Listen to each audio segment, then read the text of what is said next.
श्री राधे राधे। भक्तों, एक संस्कृत की उक्ति है, विषस्य विषमौषधम। विष की औषधि विष ही होती है। संसार का जो राग है अर्थात आसक्ति का जो रंग है, ये एक विष है जो जीवन को बहुत दूषित कर देता है। इस विष को दूर करने के लिए कन्हैया का प्रेम एक अद्भुत औषधि है जो उस विष को मार देता है। कहने के लिए वो भी उन लोगों के लिए विष ही कहा जाता है जो जानते नहीं इस प्रेम की बात को। तो लोग कहते पागल है, क्योंकि भक्त मतवाला होता है। मत्तो भवति, नारद जी ने, देवर्षि नारद जी ने भक्ति सूत्र में कहा। और महाराज प्रत्यक्ष रूप से भी विष की औषधि होती है। जल्दी से विश्वास नहीं होता, लेकिन डॉक्टर लोग भी कहते हैं कि जो इंजेक्शन लगाया जाता है सर्पदंशित व्यक्ति को, उसमें विष ही होता है। किंतु महाराज, ये तो बहुत आश्चर्य की बात है कि उषा जी को विषधर सर्प ने काट लिया था। कल आप श्रवण कर रहे थे। और उन्होंने कोई भी इलाज नहीं किया, कोई भी औषधि न खाई, न लगाई, न इंजेक्शन, न चीर फाड़। यहाँ तक कि जो एक साधारण सी बात है कि डोरी या कोई पट्टी या रस्सी कस के बांधने के बाद खून निकाल दिया जाता है फाड़ करके उस जगह को जहाँ सर्पदंश किया हो, तो उन्होंने ऐसा भी कुछ नहीं किया, केवल एक पट्टी कस के बांध ली थी। जबकि सांप ने काटा था, ये साफ दिखलाई पड़ रहा था। बात ये थी, आप कल सुन चुके हैं, सांप पर पैर पड़ गया था और सांप ने डस लिया। सांप के दांत के चिन्ह साफ दिख रहे थे, हल्का सा खून आया था, बहुत हल्का, और उसका विष का असर भी दिखलाई पड़ गया। लेकिन कस के पट्टी बांध ली, यहां तक कि उस जगह को फाड़ा भी नहीं, खून भी नहीं निकाला, केवल दांत के चिन्ह उसके काटने के दिखलाई पड़ गए थे। और बस नाम संकीर्तन में डूब गई थी। और सबसे बड़ा आश्चर्य तो ये कि जो उनके कंधे में असह्य दर्द रहा करता था बहुत लंबे समय से, वो दर्द उसी समय सांप के काटने के बाद पूरे जीवन के लिए खत्म हो गया। कंधे का दर्द, पता नहीं कौन सा रसायन काम किया उसमें, सांप के विष का रसायन, कि कंधे का दर्द समाप्त हो गया। और नाम संकीर्तन महाराज के दिव्य रसायन ने सर्पदंश के संकट से अर्थात उसके विष से मुक्त कर दिया उनको। ये साधारणतया व्यक्ति के समझ में नहीं आ सकता, लेकिन घटना बिल्कुल सच्ची है। भक्तों, जो बहुत उच्च कोटि के प्रेमी भक्त होते हैं, उनको तो भगवान का नाम ही रसायन होता है। और अब तो उषा माता ऐसे ही सखियों के बीच में, संतों के बीच में रह रही थी, इसलिए नाम की खुमारी में ही डूबी रहती थी। नाम के नशा में ऐसी डूबी थी कि सांप का जहर भी कुछ नहीं कर सका उनको। और कल आप श्रवण कर रहे थे कि बालकृष्ण दास जी मिले, जिनकी आंतरिक स्थिति को समझ गए और बालकृष्ण दास जी के शिष्य ठाकुर घनश्याम जी भी मिले। उषा माता ने उनको देखा, बहुत अच्छा उनको लगा कि ये संत लोग तो बहुत उच्च कोट के भक्त हैं। ठाकुर घनश्याम महाराज श्री बालकृष्ण दास जी के अनुगत्य में साधन भजन कर रहे थे और मनोहर दास बाबा, जिनके विषय में कल थोड़ा सुनाया था, कभी प्रभु की इच्छा होगी तो विस्तृत चरित्र में मनोहर दास जी का सुनाऊंगा आपको। उषा जी का चरित्र होने के बाद ठाकुर जी की इच्छा होगी तो आप श्रवण करेंगे। तो मनोहर दास बाबा ही उषा जी को घनश्याम ठाकुर जी कुटिया में ले गए थे। मनोहर दास जी ले गए थे उषा माता को। तो और मनोहर दास जी का घनश्याम ठाकुर जी का चरित्र में विस्तार से सुना चुका हूँ, इसलिए उस विषय में मैं नहीं आपको बता रहा हूँ, केवल याद करा रहा हूँ कि ब्रजवासी ब्राह्मण बालक घनश्याम जी रास मंडली में ठाकुर जी का स्वरूप धारण किया करते थे, तो इसलिए ठाकुर घनश्याम ही लोग उनको कहते थे। और वो तितिक्षापूर्ण विरक्त भाव से मदन मोहन मंदिर के पास सनातन गोस्वामी जी की समाधि के पास एकांत में भजन साधना में रत घनश्याम ठाकुर संतों के बड़े दुलारे थे। महाराज श्री बालकृष्ण दास जी के प्रति उनका अनन्य भाव था, निष्ठा थी। और अब आप इतना समझ लीजिए कि स्वयं एक अलौकिक विभूति, महान उच्च कोट के रस मर्मज्ञ परम रसिक, छिपे हुए महान उच्च कोट के भगवत भक्त, जिनकी अपार महिमा कोई बता नहीं सकता है, वे श्री हनुमान साहब जी पोद्दार जी महाराज, जिनको भाई जी कहा जाता था, घनश्याम ठाकुर को ढूंढते ढूंढते आकर के यहाँ पहुंच गए थे, गोरखपुर से चल करके। और बहुत उनको आनंद आया था घनश्याम ठाकुर को सनातन गोस्वामी की समाधि के पास भजन करते देख, और बहुत बड़ाई की थी उन्होंने, बहुत स्नेह दिया था। राधा बाबा वो भाई जी से रास के माध्यम से परिचित हुए थे, रासलीला करने के लिए गए थे, और उन्हीं के आग्रह से वैद्य लक्ष्मी नारायण के माध्यम से महाराज जी से परिचय हुआ था, अर्थात बालकृष्ण दास जी से परिचय हुआ था। उषा जी का घनश्याम ठाकुर से बहुत स्नेहिल संबंध था, क्योंकि दोनों ही कन्हैया के प्यार के रंग में रंगे हुए थे। इनके श्री ठाकुर भी समय समय पर घनश्याम जी को अंतरंग अनुभूतियां कराते थे। एक बार तो मांग करके घनश्याम ठाकुर जी से इत्र की सेवा ली थी, और एक बार उषा जी के मौन होने के बावजूद ठाकुर प्रेरणावश घनश्याम जी सखा जी द्वारा प्रदत्त लीला सुनाने आए थे। श्री ठाकुर जी को भी इनसे पदगान सुनने की लालसा बनी रहती थी।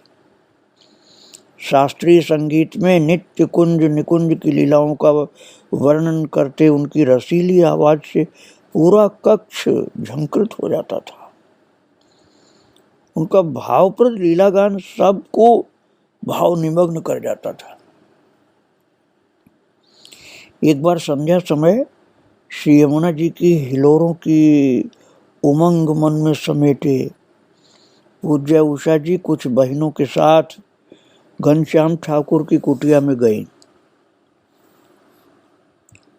भक्तों, एक बात मैं और आपको बता दूं कि घनश्याम ठाकुर जी ने तो विवाह नहीं किया था, लेकिन उनके भाइयों के परिवार के बच्चों के ऊपर भी अभी घनश्याम ठाकुर की भक्ति का असर है। वो लोग आते हैं मेरे पास तो मैंने देखा है, प्रभु की कृपा है। एक भक्त के परिवार के ऊपर भक्ति का असर तो होना ही चाहिए, तो वो देखने को मिलता है।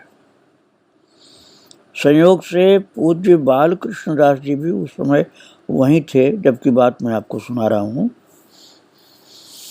उषा जी कुछ बहनों के साथ घनश्याम ठाकुर जी की कुटिया में गई थी, तो उस समय बालकृष्ण दास जी भी वहीं थे और उनकी उपस्थिति में पदगान का, ठाकुर चर्चा का और ही रंग जम जाता था। और एक माता थी, बहुत भक्ति वाली थी, उनका नाम था विमला अरोड़ा। एकदम कृष्ण के प्रेम के सरस गहराई में डूब करके वो अपने श्रीमुख से गाती थी जब भगवान की ललित लीलाओं को, तो आनंद की वर्षा हो जाती थी। तो विमला अरोड़ा जी ने उस समय गाया था भक्तों एक बात मैं आपको याद करा दूं, पहले मैं आपको बता चुका हूं स्वामी हरिदास जी के प्रसंग में। हरिदास जी की चरितावली 15 भाग में प्रभु कृपा से मैंने सुनाई थी। उसमें मैंने आपको बताया था कि भगवान श्री कृष्ण कहते हैं, मद्भक्ता यत्र गायन्ति तत्र तिष्ठामि नारद। ये नारद, जहाँ मेरे प्यारे भक्त भाव भरे हृदय से गाते हैं मेरी लीला को, मेरे गुण को, यश को, नाम को, वहां मैं प्यार से बैठ करके सुनता हूं। तो भक्तों ऐसे प्रसंग में जब कृष्ण की सरस लीला के बीच में डूबे हुए भक्त गाते हैं तो उनको भगवान की छवि का अनुभव होता है, दर्शन होता है, भाव से दिखलाई पड़ते हैं प्रभु, कृपा होती है भगवान की। वो भगवान के दिव्य स्वरूप में कितना नशा होता है प्रेम का, उसे बता पाना संभव नहीं है। अब आप समझ लीजिए कि भगवान के नयन यदि प्रेम भरे हुए कोई देख ले तो क्या होता है। प्यार के नशा से भरी हुई आंखें रहती हैं। कन्हैया की आंखें जो है ना, वो प्यार के नशा से भरी रहती हैं, इसलिए भक्त लोग मद भरी कहते हैं उसको। तो अभी मैं बता रहा था आपको कि श्री बालकृष्ण दास जी महाराज, घनश्याम ठाकुर, उषा माता, इन महान महान भागवत प्रेमियों के बीच में जो प्यार की सरस चर्चा चल रही थी, कृष्ण प्यार की, कृष्ण प्रेम की, उसमें कितना आनंद भरा हुआ था कि विमला अरोड़ा जैसी महान भक्ता ने जब गाया है, किसी की मद भरी आंखें, मद भरी का मतलब हुआ प्यार के नशा से भरी हुई, किसी की मद भरी आंखें मुझे सोने नहीं देती, किसी की मद भरी आंखें मुझे सोने नहीं देती। रसिक कह रहा है अथवा रसिकनी कह रही है, किसी की मद भरी आंखें मुझे सोने नहीं देती। अर्थात प्यार के नशा से भरी हुई आंखें कन्हैया की दिखलाई पड़ रही, दर्शन दे रहा है लाला। तो फिर नींद काहे को आएगी? आनंद में भरा हुआ जीवन है, नींद तो भग गई। नींद तो एक प्रकार की तमोगुणी की चीज है। तो वो मद भरी आंखें इतना आनंद दे रही है, प्यार के नशा से भरी हुई आंखें, कि निद्रा तो भग गई।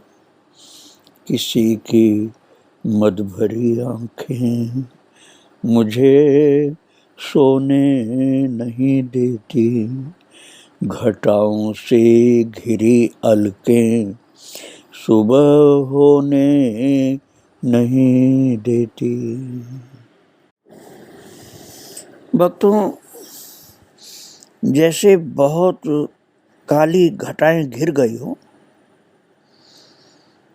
तो सुबह होने पर भी सुबह नहीं होती दिखती है। काली घटाओं की जो श्यामता है उसका एक ऐसा अद्भुत आनंद होता है कि सुबह न होना भी अच्छा लगता है। आनंद में घिर जाती हैं। अलकें जो हैं उनकी छाया में, वो काली घटाओं की छाया में सुबह कहाँ होने पाएगी। वो तो श्यामता का रस प्रदान कर रही हैं। इसलिए घटाओं से घिरी अलकें सुबह होने नहीं देती। कन्हैया की जो काली घटाएं हैं, अथवा राधा रानी की आप कह सकते हैं,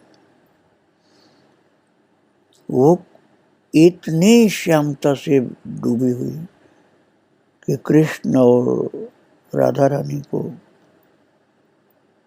उन दिव्य जो अलकें अर्थात बाल, सिर के जो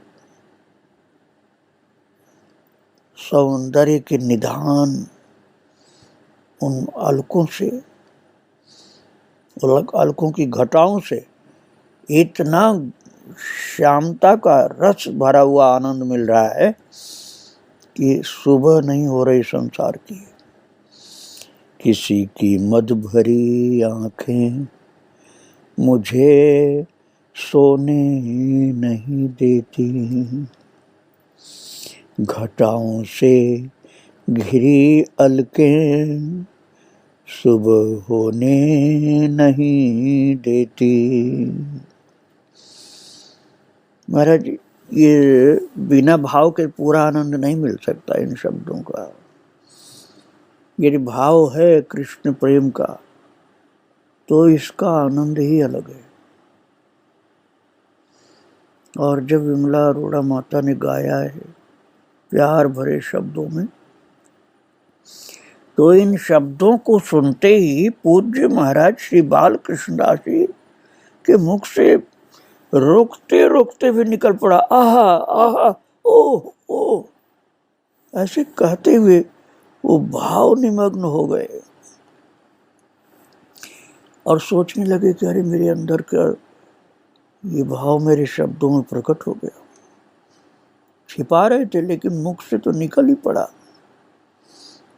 जब वो इतना प्रेम से वो गा रही थी ना माता विमला अरोड़ा, किसी की मद भरी आंखें, किसी की मद भरी आंखें मुझे सोने नहीं देती, घटाओं से घिरी अलकें सुबह होने नहीं देती। इतने भाव से गाया विमला अरोड़ा ने कि सुनते ही श्री बाल कृष्णदास जी महाराज जैसे बेसुध से हो करके अनजान में ही बोल पड़े, आहा ओह, और ऐसे बोलते हुए भाव में डूब गए। वो बार बार वो शब्द, वो लाइन दोहराने लगे, घटाओं से घिरी अलकें सुबह होने नहीं देती। इसके बाद तो बाल कृष्णदास जी के मुख से एक ही शब्द निकलता था, एक ही लाइन कुछ शब्द, घटाओं से घिरी अलकें। जैसे उनको श्याम सुंदर का मुखारबिंदु अलकों से घिरा हुआ दिखलाई पड़ रहा है। कई बार कहने के बाद पूरे शरीर को लहराते से हाथ ऊपर करके बोल उठते, घटाओं से घिरी अलके सुबह होने नहीं देती। महाराज वहां पर जो श्रोता थे ना, एक से एक प्रेमी थे। श्री बाल कृष्णदास जी और घनश्याम ठाकुर, उषा माता, संतोष बहन जी, और जो गा रही थी माता विमला अरोड़ा, इतना रस बरस रहा था कि सभी रस साम्राज्य में खो से गए। महाराज श्री के मुख से कभी अभी भी वही रह रह करके आहा आहा ओ ऐसे शब्द मुंह से सतत उच्चारण होने लगा। आंखें बंद और बोले जा रहे। रसिकों की इस रसमयी दशा का आकलन तो कोई कैसे कर सकता है? कोई रसिक होगा वही कर सकता है। और आस्वादन करते महाराज जी सच ही तो कोई कैसे सोच सकता है? जब पता हो कोई अपना, बहुत प्रिय राग वृष्टि बरसाता अपनी चितवन से आपकी तृषित आत्मा में और की प्यास और भी अधिक प्यास जगा रहा है और प्रेम से निहार रहा है, तो घटाओं से घिरी अलके। इसको पहले तो आप कल्पना से ही भाव राज्य में इसको देखिए, फिर कन्हैया की कृपा से इसका आनंद जब प्रकट होने लग जाएगा तो मन में घुंघराले केशों के मध्य उस सांवर किशोर की मनहर छवि का साक्षात प्राकट्य ही हो जाता है।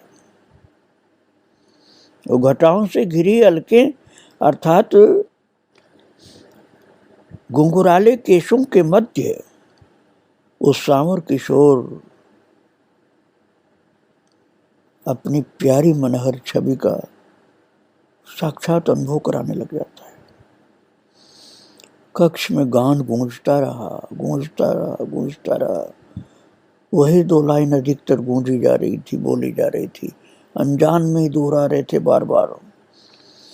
किसी की मद भरी आंखें, किसी की मद भरी आंखें मुझे सोने नहीं देती, घटाओं से घिरी अलके सुबह होने नहीं देती। महाराज किसी को भी समय का भान ही नहीं था। कितनी देर तक जैसे अनजान में ही इन शब्दों को, इन पंक्तियों को भाव भरे गाते रहे।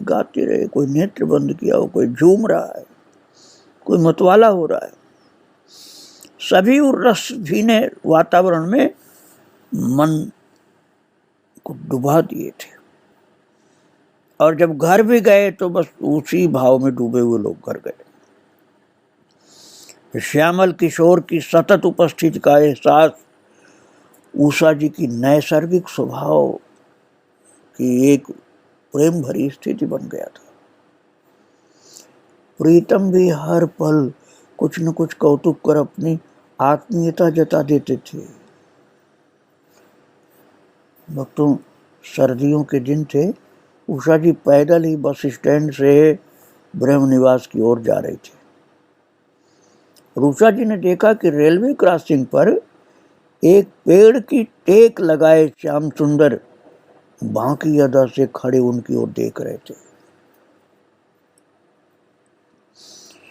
और महाराज अपने नगों से चमचमाती हुई काली कमली को दाहिने हाथ से झटके से लहराए और अपने श्री अंगों के दर्शन करा के शरारत से मुस्कुराने लगे। और उनकी ये बांकी अदा से मोहित होकर के उषा जी मुस्कुरा पड़ी जोर से और हंसने लगी। बोली, यहाँ खड़े क्या कर रहे हो? आप इछलाते हुए बोल पड़े। लाला बोले, वृंदावन आने जाने वालों को देख रहा हूं। और ऐसा कह के जोर से हंस दिया। उसके बाद तो हमेशा जब भी वहां से गुजरती उषा जी, तो सभी के मन में ये भान सा बना रहता था कि मानो वृक्ष की टहनी पकड़े नटखट हमें यहां से जाते हुए देख रहे हैं। या वृंदावन की परिक्रमा में अकस्मात निकल पड़ने की शायद कोई वहां खड़ा प्रतीक्षा कर रहा हो। जगह जगह वही झांकी उनको मन में बसी हुई थी कि कन्हैया यहाँ खड़ा हुआ हमें देख रहा है कि ये परिक्रमा कर रही हैं, ये वृंदावन में आ जा रहे हैं। ये सोच ही मन में उमंग भर देती थी। वृंदावन रहनी और भी सरस और आनंदमय हो जाती थी। अब जब मंदिरों में श्री ठाकुर जी के दर्शनों के साथ साथ संतों भक्तों का सानिध्य भी मिल जाता था, तो महाराज फिर तो क्या बताया जाए। बंदों संत चरण मंगलमय। संत, वृंदावन के संत जो कृष्ण के प्यार रस से भरे हुए, उनको देखकर सिर झुक जाता था उषा माता का। लालायित हो जाती थी संतों के दर्शन के लिए, क्योंकि कृष्ण के प्रेमी हैं ये। इस विषय में आगे मैं आपको और सुनाऊंगा। आज माता को प्रणाम करके ही विराम दे रहा हूँ। श्री राधे राधे, जय श्री राधे राधे।